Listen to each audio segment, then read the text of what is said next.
A lot of rich people online talk shit about having money. They kind of like underplay it.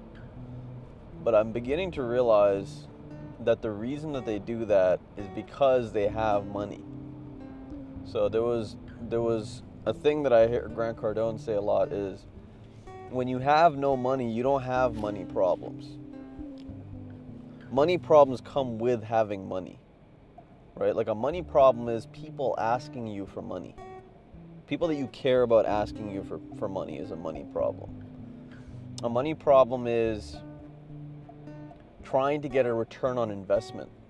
Someone that has money is thinking about what a return on investment even means.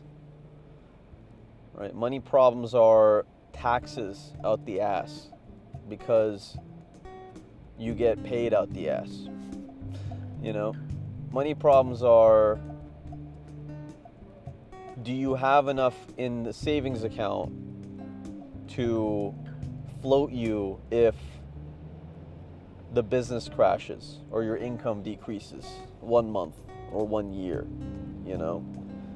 Money problems are necessary to have in life because if you live in the West, it is the very essence of understanding our survival.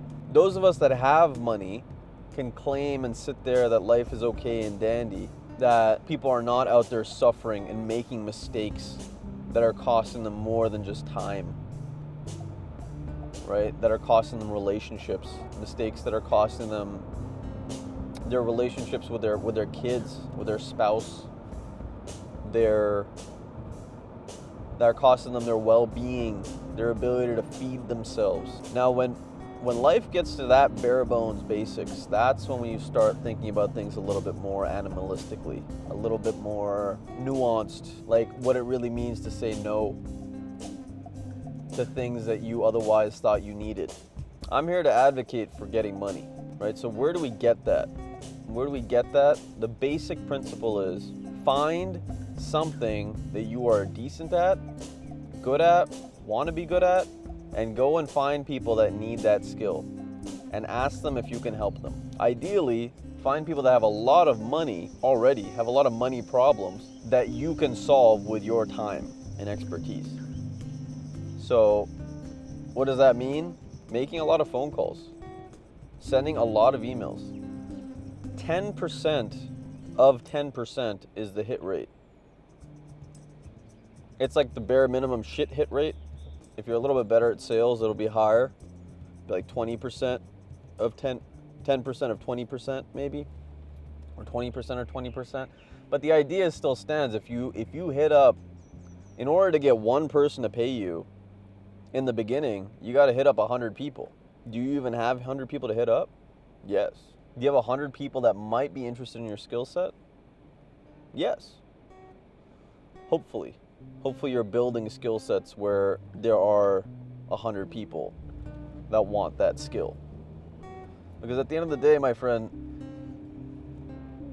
a lot of people that I come across that are dentists, doctors, people that have this one stream of income, this one speciality that they pride themselves in, right? The instant they lose the very organ, the sense, like vision or hearing or hand-eye coordination or the ability to walk, the ability to sit down, whatever it is, as soon as they lose that, as soon as they lose their staff, the major person that bills for them, whatever, their ability to generate revenue for that survival decreases significantly. And you start getting that itch. It's like, what do I need to do to go out and get that stuff? And so the ideal is that we never get there. The ideal is that we never get there for a life of comfort.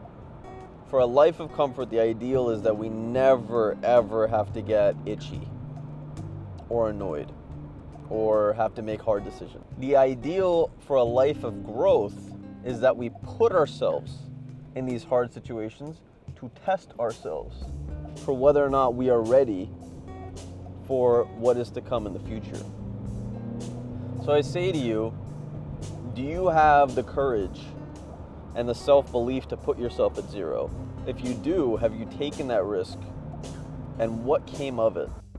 Actualize your potential catalyst. This world needs you. Take care of yourself.